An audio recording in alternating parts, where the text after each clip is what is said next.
धामी सरकार के मंत्रियों के दौरे पर अब बीजेपी संगठन भी ये दौरे तय करेगी। देहरादून में पिछले दिनों हुई बैठक के बाद ये फैसला लिया गया, मगर कांग्रेस ये कह रही है कि इसमें नया क्या है, क्योंकि इसका फैसला पहले भी लिया जा चुका है। धामी सरकार के मंत्रियों को अब एक नई जिम्मेदारी मिल गई है। सभी मंत्री जल्द ही जिलों में जाकर मंडल स्तर पर काम करेंगे। इस दौरान इस बात पर मंथन होगा कि पार्टी को कैसे मजबूत किया जाए, वहीं जनता की समस्याओं पर भी बातचीत होगी। इसके लिए भाजपा संगठन की तरफ से मंत्रियों के लिए निर्देश जारी कर दिए गए हैं। 2 बार मंत्रिपरिषद हमारे संगठन की ओर से बैठक हुई है, और क्योंकि मैंने कहा प्रदेश के एक पदाधिकारी को हम इस काम के लिए नामित करने वाले हैं, जो उनसे तारतम्य बनाते हुए उनके कार्यक्रम किस स्थिति में किस जिले में लगेंगे, जिले के भी किस मंडल में लगेंगे, हम लोग तय करने वाले हैं।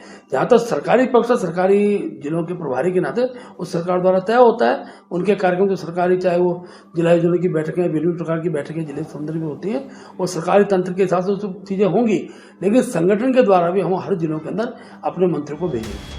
दरअसल दिवाली से पहले भाजपा के कई बड़े नेता देहरादून पहुंचे थे। कैलाश विजयवर्गीय और दुष्यंत गौतम ने सीएम की मौजूदगी में मंत्रियों के साथ बैठक की थी। इसमें मंत्रियों को प्रभारी जिलों का दौरा करने के निर्देश दिए गए। अभी तक तो प्रभारी मंत्रियों को जिले का दौरा सरकारी कार्यक्रम के तहत होता आया, मगर अब इसके निर्देश संगठन स्तर पर भी मिलेंगे। भाजपा के इस फैसले के बाद कांग्रेस की चिंता बढ़ गई है, मगर कांग्रेस ये भी सवाल कर रही है कि इससे पहले भी इस तरह की कोशिश हुई, मगर उसका नतीजा क्या रहा। मुझे चिंता है कि केवल प्रवास पार्टी को मजबूत करने के लिए या सत्ता में आने के लिए है, तो हमारे लिए चिंता का विषय है। कहीं जो उस बात की समीक्षा पहले होनी चाहिए कि जो सांसदों को गांव गोद ली पाए थे, उनकी आज क्या स्थिति है, क्या उन गांवों में वास्तव में कोई परिवर्तन आया है, कोई प्रभाव पड़ा है, तो ठीक है। लेकिन केवल पार्टी को सत्ता तक लाना, मुख्यमंत्री बनाना, मंत्री बन जाने के लिए अगर बीजेपी ये कवायद करे तो निश्चित ही राज्य के लिए हित में नहीं है। भाजपा संगठन के इस फैसले के बाद अब मंत्रियों को भी पसीना बहाना होगा। जिलों में जाकर सिर्फ जिला योजना की बैठकों के अलावा भी दूरस्थ क्षेत्रों में जाकर दौरे करने होंगे। एबीपी गंगा के लिए देहरादून से रवि कैतुरा की रिपोर्ट।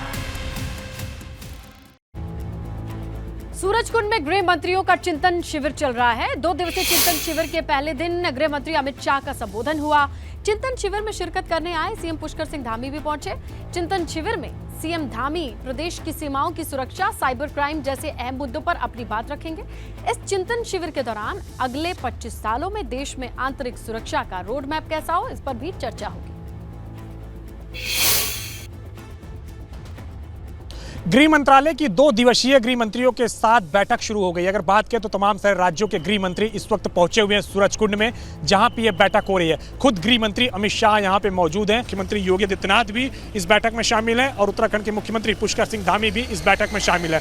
इसके अलावा अगर बात करें तो तमाम सारे राज्यों के गृह सचिव और तमाम सारे राज्यों के डीजीपी भी इस बैठक में शामिल हैं। तमाम सारे विषयों पर चर्चा की जाएगी और अंत में कल गृह मंत्री अमित शाह का संबोधन होगा, जिसमें वो बताएंगे किस तरीके से तमाम सारे राज्य एक दूसरे से समन्वय बनाते हुए आपस में किस तरीके से जो तमाम सारी सूचनाएं हैं उसको साझा करें, जिससे कि आंतरिक व्यवस्था, आंतरिक सुरक्षा व्यवस्था जो है वो पूरी तरीके से मजबूत हो सके। कैप्टन विपिन कुमार के साथ अविनाश तिवारी, एबीपी गंगा, सूरजकुंड।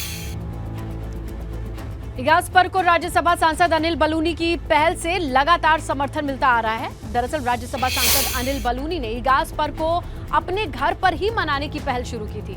इसके बाद से उत्तराखंड के प्रवासी लोग अपने घर पहुंचते हैं, इगास पर्व मनाने लगे हैं।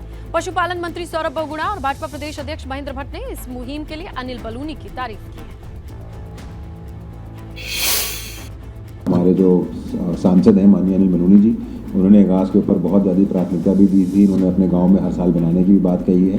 इस बार भी मैंने आज अखबार में पढ़ा कि वो अपने गांव में इगास बना रहे हैं, तो उनको धन्यवाद देता हूँ, बधाई देता हूँ कि हमारे उत्तराखंड के पर्व को उन्होंने प्राथमिकता देकर आगे बढ़ाने का काम कर रहे हैं। और मुख्यमंत्री जी का बहुत बहुत धन्यवाद करता हूँ कि उन्होंने इगास जो हमारे उत्तराखंड का पर्व है उसके लिए उन्होंने छुट्टी घोषित करी है, इसलिए बधाई की पात्र है। बहुत अच्छी पहल है, क्योंकि हमारे उत्तराखंड खासतौर पर गढ़वाल का एक पारंपरिक त्यौहार है और अनिल बलूनी जी का इसमें बहुत बड़ा योगदान है। अनिल जी ने इस विषय को लेकर जो जन जागरण किया और खासतौर पर आह्वान इगास को पहुँचे अपने गांव की, तो एक उसका चरणबद्ध कार्यक्रम है। और मैं मुख्यमंत्री का एक आभार व्यक्त करता हूँ कि आपने इगास के दिन राज्य का छुट्टी घोषित की है और हर वर्ष जैसे इस कार्यक्रम को सफलता मिलेगी तो मुझे लगता है कि परंपरागत छुट्टी भी हो सकती है, ऐसा मेरा अपेक्षा भी है। हम लोग माननीय मुख्यमंत्री जी इस बात की मांग करें।